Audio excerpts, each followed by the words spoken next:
Anytime you retouch a photograph, it's important that you ensure you retain the skin details, because when you take off the skin details, the value of the image is lost. So in today's tutorial, I'm going to show you how to retouch using frequency separation and how to use liquify tool to sculpture the shape of your model, how to enhance the overall look of your model, and how to use color grading tool in Photoshop to transform any flat looking image to interesting photograph like this. So without further ado, let's get started.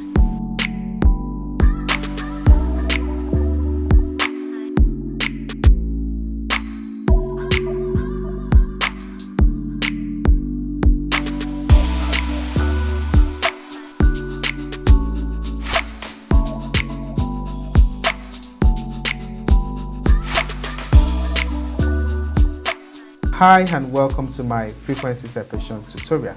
In this tutorial, I'm going to teach you how to retouch any picture in Photoshop. To follow this tutorial step by step, I have attached a download link to the video, so I would advise that you download the raw file so that you can use the same tool or the same file that I use in order for us to be on the same page. However, if you have your own image prepared, sure, you can actually use your own image, and I hope we get the same result. Before we jump onto the computer, there are basic things I would like to share. The first thing is the skin texture. Skin texture is really key, and if care is not taken, you will lose the skin texture during frequency separation. So this is my rule of thumb. Moderation is golden. Don't go over the limit and make it simple. 2. If you want to be better at it, you get your hands dirty.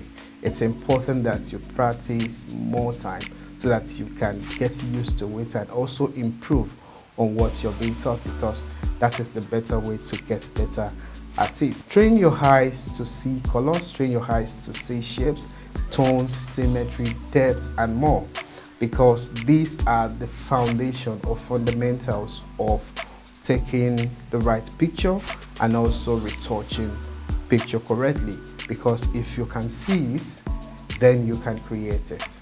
The first thing I would advise that you do is to download the image, and if you have your own picture that you would like to use, get it ready. Open up your downloaded image or your own image in Photoshop, and because I shoot in RAW, you'll notice that it actually pops up the camera raw filter, and this would actually enable me to do a lot of things in post-production.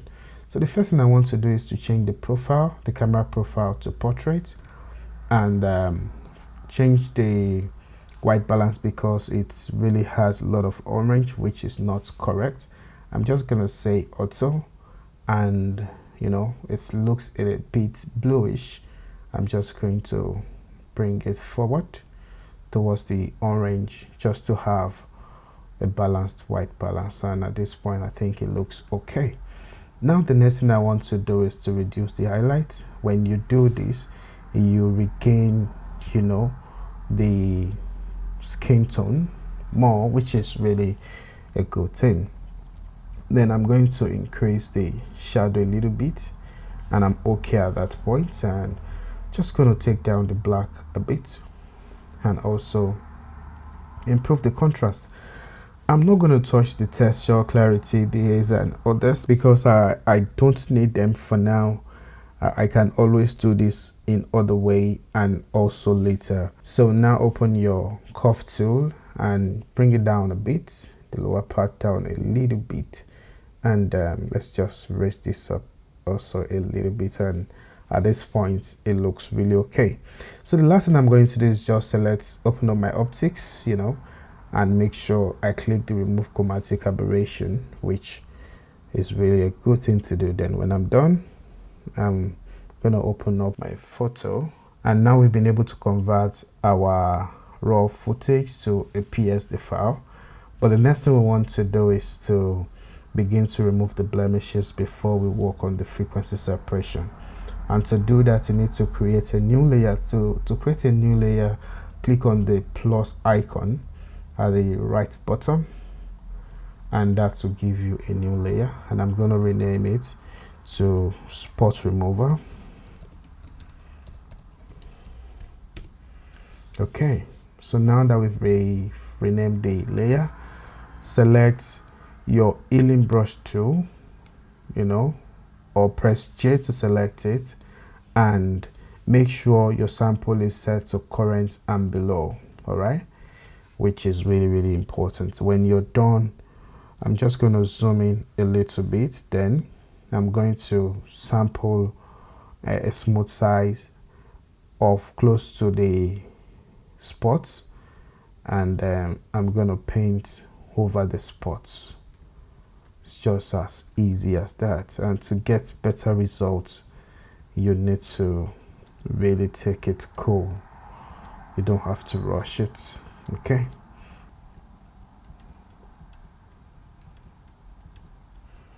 So sometimes you may need to adjust the size of the brush, so just walk around this, and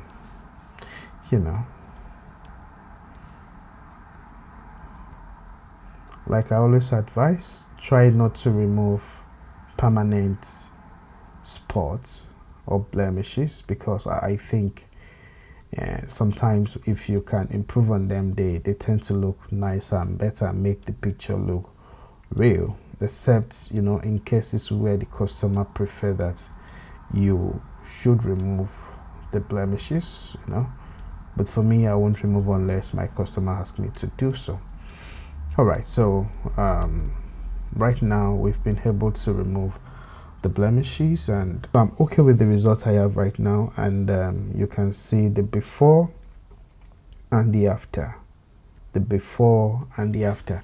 So now that we've been able to remove our blemishes, the next thing we want to do is to work on the frequency separation. But to do that, I'm going to duplicate my background and merge these two layers together, and double click on my background and make it the reference so that we can see our progression, so we're cool, that's fine. So the next thing we want to do now is to work on the frequency separation, and to do that you have to duplicate the spot remover layer twice and rename the first layer to skin tone, and the second layer should be texture. And the objective of this is to split one image into two in such a way that the texture layer is retaining the texture of the image, and the skin tone area is retaining the skin tone of the image. So when we try to improve on the skin tone, it's not going to affect the texture of the image, which sounds interesting. So select the skin tone layer and go to filter, go to blur and select Gaussian blur. Now what you want to do is you just want to select one sharp part of the the subjects, and begin to increase the radius to the point where it looks blurry. So for me, I'm just going to stick with 5. You can use any number as long as you're comfortable with it, but for the scope of this tutorial, I would advise you do exactly the same. Then later you can begin to play around with it. So click OK because of program error. Okay, so let's do it again. So select blur, go to Gaussian blur, select this part, and click OK.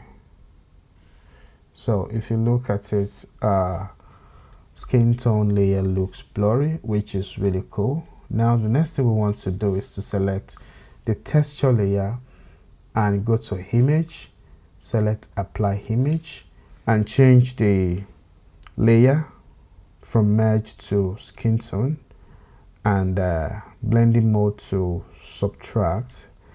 Okay, change the blending mode to subtract, and your scale to 2 and offset to 128.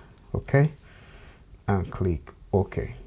So now what I want to do is to merge the two layers, the skin tone and texture, together, and I'm going to rename it frequency separation. SCP.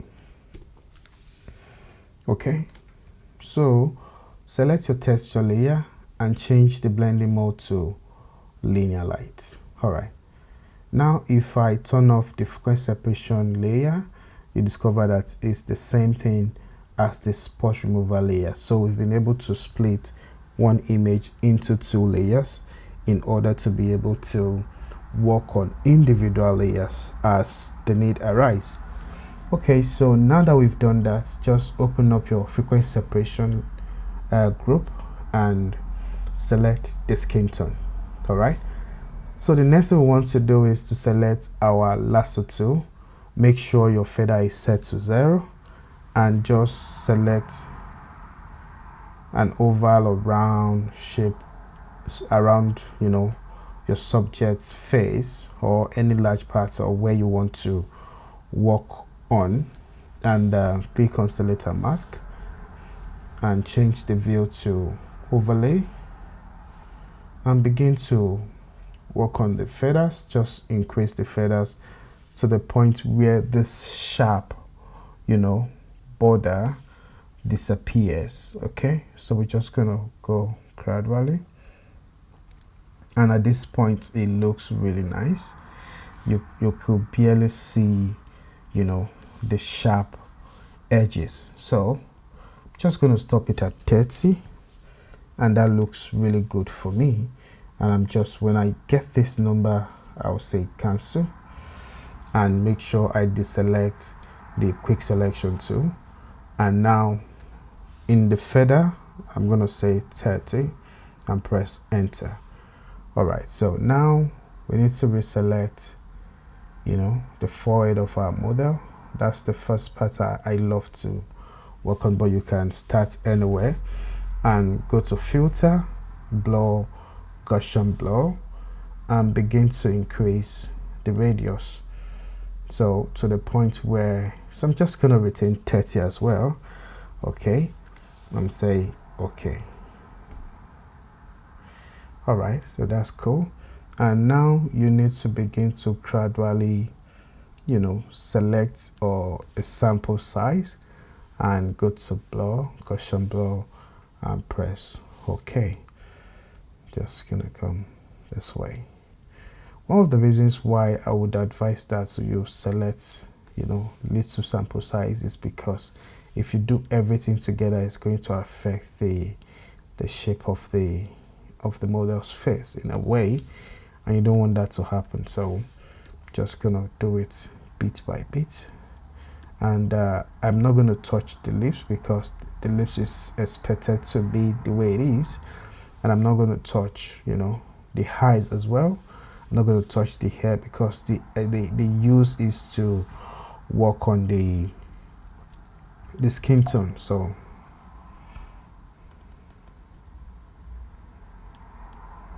all right, cool.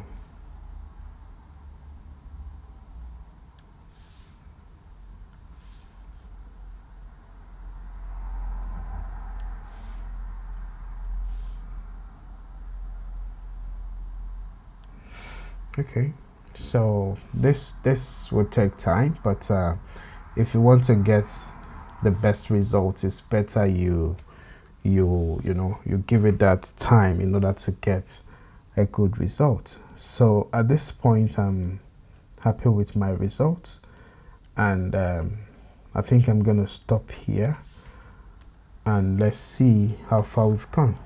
So if you look at the before, you'll see that we've been able to smoothen the face of our model, and if you zoom in, you'll see that we still have the details in order. Look at it. Let's go back to where we started from.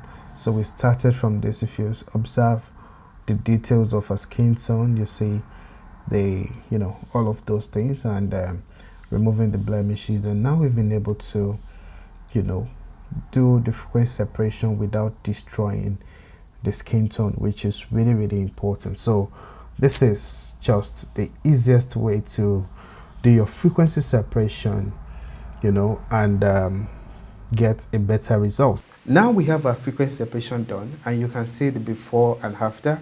We've been able to smoothen the model's face, and we've also been able to retain the model skin tone, which is really important. If you stop your retouching at this point, you've done just good. So it's important for you to improve your image beyond this point. So the first thing we're going to do is to increase the contrast of the eyes and the lips using the curve tool. So select your brush tool and resize it, make it smaller and press Q. Paint around the eyelashes, the green part of the model's face, or where you want to improve the contrast. And this is really something you have to do carefully, making sure it doesn't interfere with other parts of the skin. And when you're done, press Q, and this will select everything, but press Ctrl Shift high to inverse the selection. Then select your curve tool and make an S curve. This you have to modify the way that you perceive it. Then change it to mask and increase the feather. The feather would help you to make sure everything looks smooth. And I go to the red and I worked on the red. The objective is not to change the color, but to make the color pop. So when I reduce the red, the green become more brighter, which is really cool. And at this point, it looks good to me if you look at the before and the after, but a little bit more. So I'm just going to work on the contrast. Now the contrast would help you to blend the effect, which is really nice. So it looks good, but I think I still need to do little more things in this regard. So because you just want to make sure it looks very perfect and not fake, like I always say. And so the feather would actually help. So let's go back to the tool and select green, and we're just going to walk around the green and reduce in a way that work around the curve, just to make sure it doesn't look really terrible.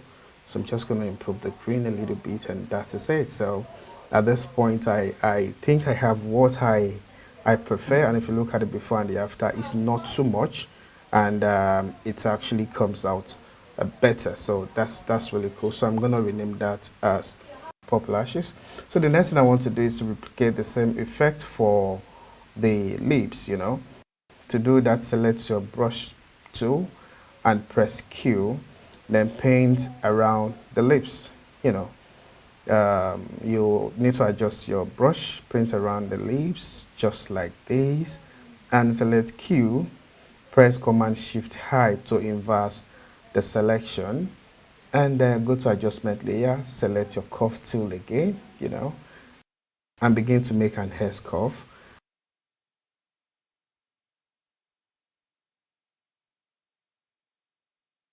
And I go to the red and I really just adjust the red to a point where I think it's a little bit pop and the color is still retained. The objective is not to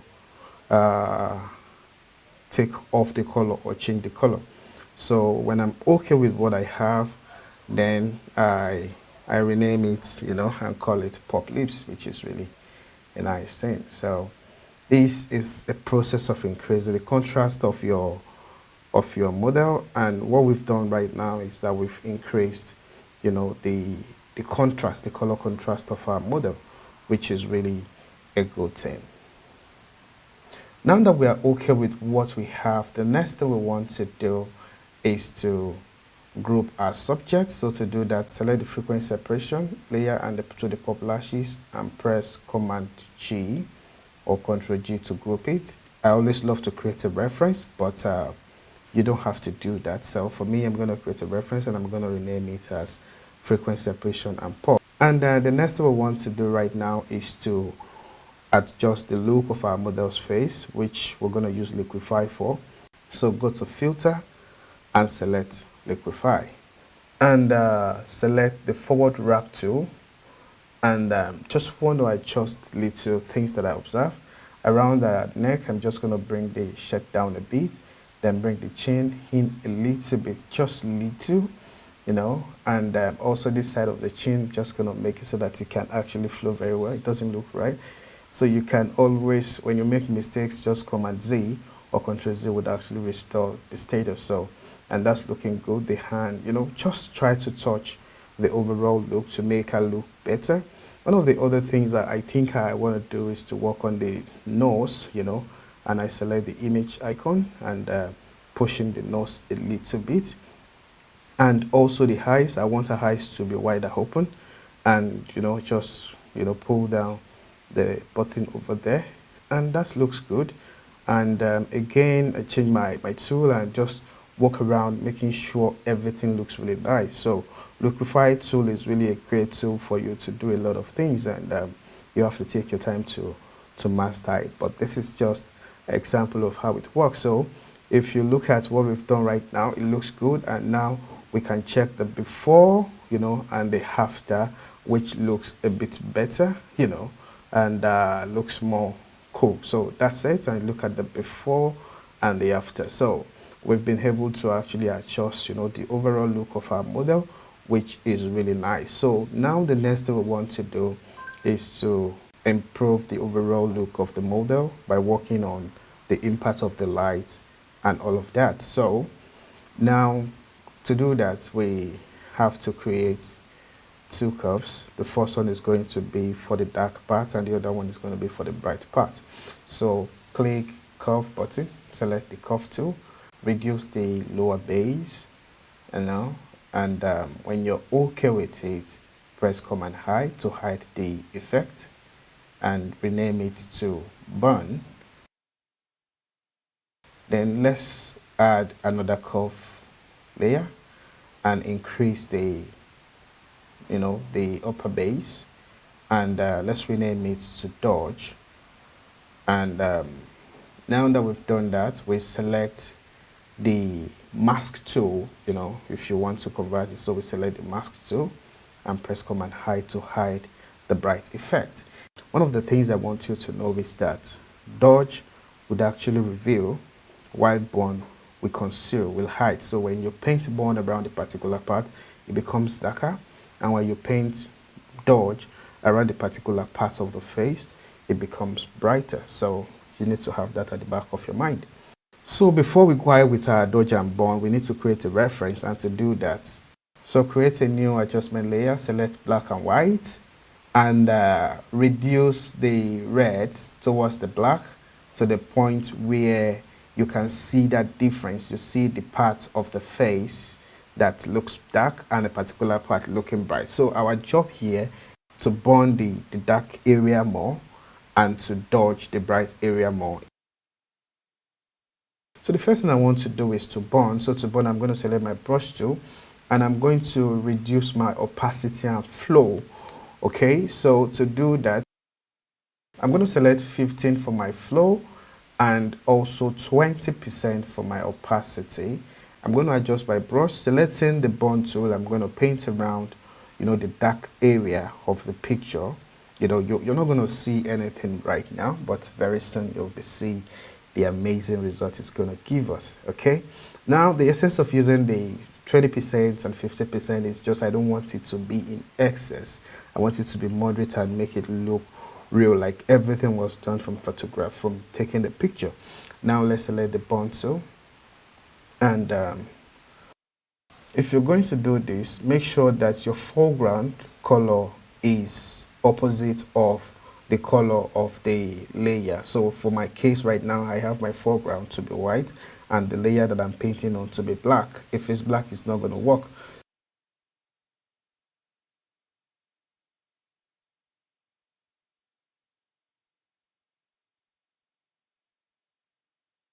So select the dodge tool and also, dodge those bright areas that looks visible, on the screen right now. So the areas I may not touch is the area like the lips, I've worked on that already. Okay, so we paint gently, and this will take time if you want to get good results, but you just have to give it that time so that you get the expected result. So let's see what we've done. So to see what we've done, if you look at the dodge tool, if you look at it, it looks really, really nice now, and it looks better. So we want to do more. So let's select our burn tool, our burn layer, and paint more. Now, if you want it to be more pronounced, then you have to increase your opacity and your flow. But for me, I think I'm okay with moderation, and I'm just going to work on that, which is really cool. So this is going to take some time, so I'm just going to speed up the video and we'll catch up later.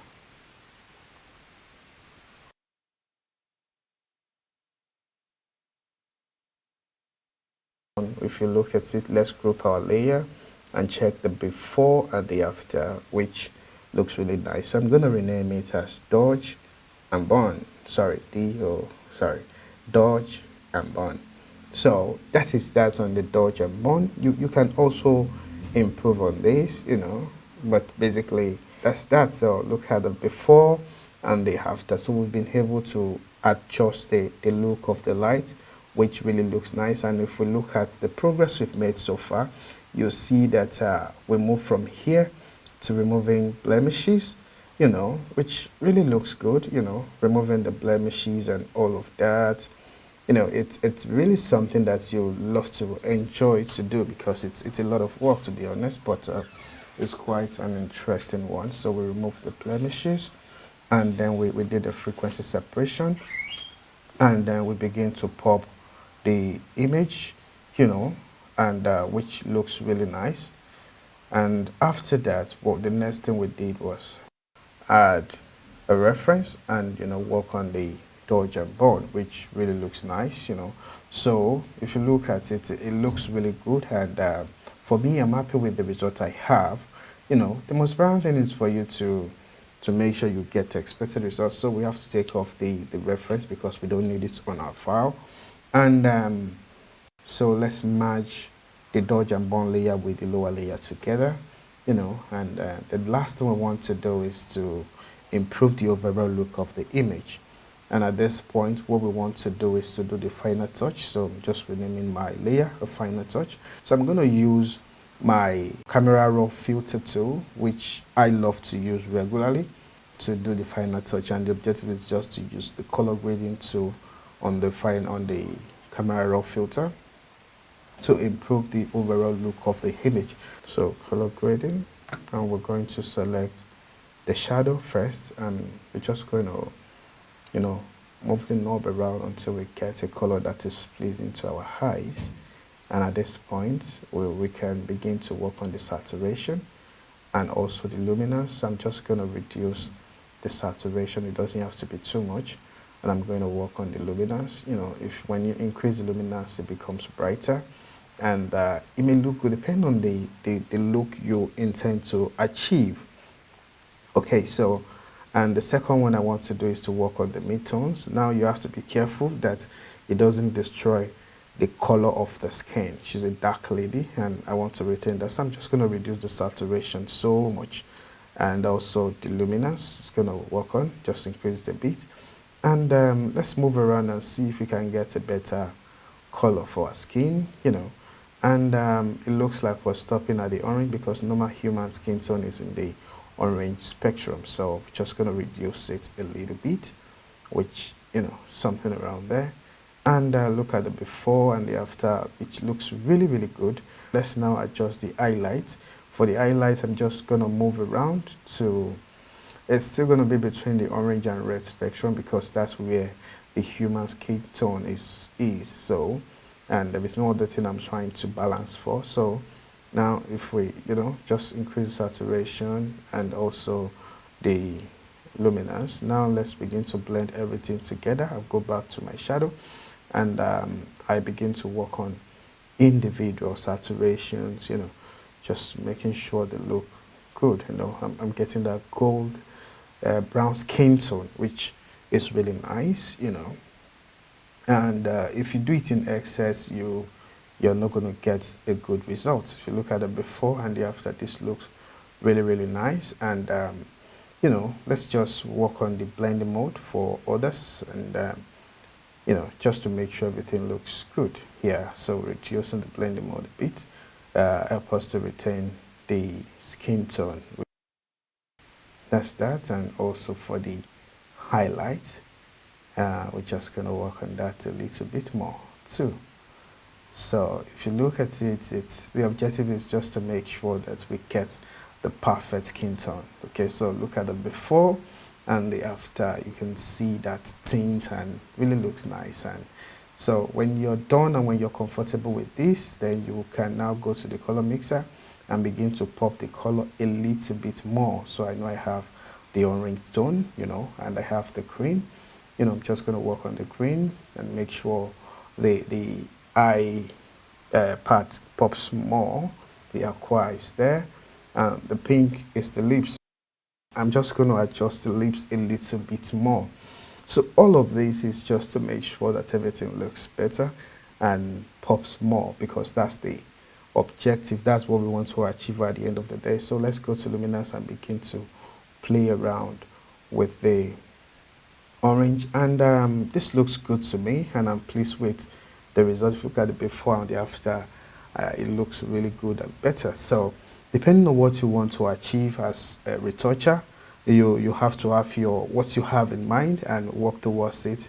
All you need to do is just understand your tool. So let's look at our progression. So we started from the reference point of this image and we ended up at this point. Now you'll see that number one, we're able to retain the skin texture, which is really fantastic, and also we were able to make the model look really fantastic, which is really a good thing. So now one thing I want you to know about this process is that it has to do with your own creativity. What you get as a result is a function of your understanding of color mix and how creative you want it to look, and the expectation of the customer as well. I hope you enjoyed this tutorial, and if you follow through the tutorial and you have challenges, please let me know. I'll be willing to walk you through the process. So please share your final results with me on Instagram by tagging me at CreativeMike21, and I'll give feedback on every tag. We'll probably make another explaining video for the feedbacks. So if this tutorial has improved your skill in any way, kindly subscribe and turn on the notification for future tutorials and product reviews. Follow me on Instagram and let us, connect more. Thank you and see you some more time.